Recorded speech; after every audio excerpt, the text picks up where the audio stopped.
Dear Depression, we go back as far as I can remember. I remember the first time that I met you.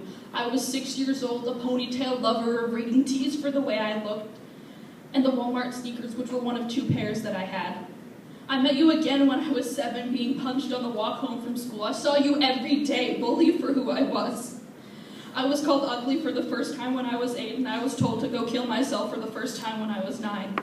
Junior high came along and I met you again in the 8th grade. I gave my best friend the last hug she would ever get. I met you 2 days later in the middle of the school gym when I found out that she had killed herself.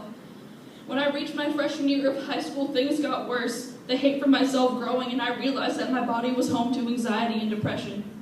And I met you again when I was sad for the millionth day in a row. I begged, I pleaded for you to go away, but you would not leave. You, dear Depression, have been my friend since childhood. You are the midnight and the 3 a.m. voices in my head with the forked and evil tongue. You pretend to have the right answers, but loving you and being your friend got me sick. I cut and I cut and I hit so I would bruise just to know that I was still alive. You got me suicide watch. Find the nearest ledge, you said. Walk off the curb, you said. Hang, you said. You said I would be more cheerful if I was dead. My pillow was damp with tears as you made me fall asleep more alone than anyone has ever been.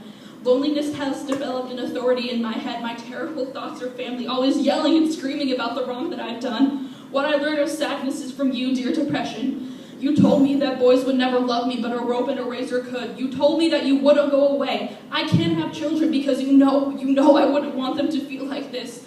You, full of lies, a contradiction. My sadness will not cease, it won't be quiet, and I am afraid to die. Depression is a house of knives that will rip you apart. Make you feel like you're drowning, but you can see everybody else breathing. Dear Depression, you cannot have me. You cannot have me. I am not whatever is in my past. I am worthy of life, love, and being happy. I am forgiving myself for cutting and hitting, forgiving myself for not believing that I didn't have the strength to live another day. I can tell you I know the names of the people who beat me up and pushed me downstairs.